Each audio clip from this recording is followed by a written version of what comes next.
we shall look at the primary content hub. So we have publishing calendar and we have scheduling deadlines. So this is useful if you're looking to batch content.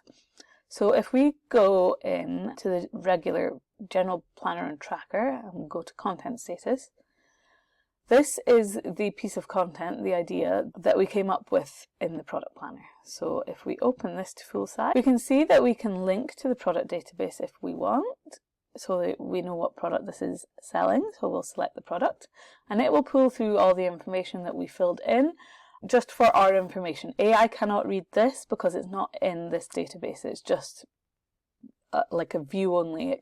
So AI won't be able to use this information when it is generating any content. So it can only really at this stage read the title. So what we can then do is we can decide on what's the purpose of this content. So I use YouTube as my primary content platform. So do I want to attract via SEO? Do I want to attract through curiosity? So I think with this I want to attract through curiosity because I don't think it's something people will be searching for because it's quite new and quite specific. But I will show you the SEO features while I'm at it. So I'm going to add in an SEO target keyword even though I'm not targeting it. So I've put Notion AI and online business, which I would say are two separate keywords. Notion AI and online business would probably be getting searched separately, but we'll pop that in there for the purpose of showing you how this works. So I can add in my schedule deadline. So I've got the publishing deadline as the 4th. So let's say my scheduling deadline is the 30th of June. Pop that in there. My chosen idea, I'll paste the title again. The rest of this I can fill in if I want to. It's about if I have any main talking points or links that I want to include. And then this is where I link to the final piece of content. So then we go back down to this section again to get into it. So if I click on, I'm going to go through these in order. So even though I said this was for curiosity, we'll pretend I'm wanting to attract people through SEO. So if I click on this drop down here, I've got 3 options for SEO. We've got for blog posts, for YouTube and for podcasts. So I'm going to click the YouTube because that's what I do. And I'm going to click generate. And it's going to give me 3 suggested ideas for YouTube video titles based on showing up in search on YouTube. If I was doing blog, it would do it for a blog post, and podcast for podcasts. You get the picture. For the metadata, and this is slightly different. So I'm going to show you the difference. So for blog post, it's going to come up with the metadata that shows up so you have your title and description, metadata description that shows up on Google search results when you do a Google search. So for YouTube, it gives tag suggestions, as you can see here. So those are slightly different. So that's how the SEO section works.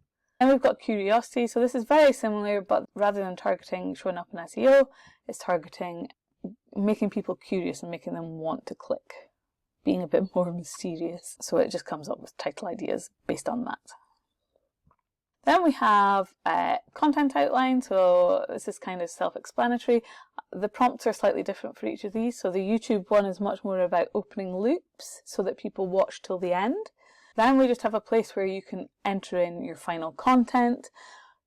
If you're repurposing from your primary content, so your blog post, your YouTube video or your podcast, into like Instagram, rather than just using the bare bones of a title, if you've worked on that content and you have a final transcript or a blog post, if you paste it in here, it's going to make coming up with your social media content easier. It's going to be more detailed.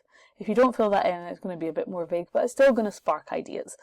So you don't need to fill this in for these to work, but it's going to give better information to AI to generate that content.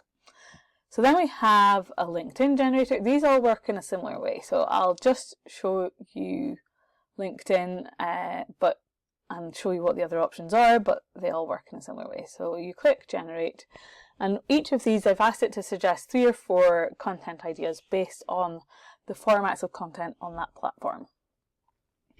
So for LinkedIn, we've got a text post, a carousel post, and a poll.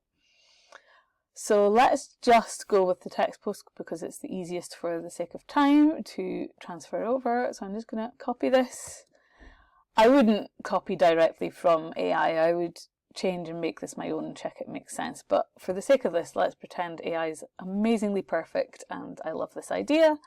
I can then go to my repurposing calendar and I can pick a date. I can put linked in text post for online business management system. And then I can add the content caption here. I've got the date. Status is at the moment in planning. And we'll leave it like that. And we'll have a look at that when we go into the content repurposing calendar. We have a YouTube community, which is what I tend to use. It's quite similar to LinkedIn or Instagram. You have carousel postability, text and images. We have Instagram. We have Facebook page or group. We have TikTok and we have Pinterest. So Pinterest is a little bit different in that it's suggesting descriptions and graphics for pins, but they all get posted or scheduled into the content repurposing calendar underneath. And that is kind of the main pieces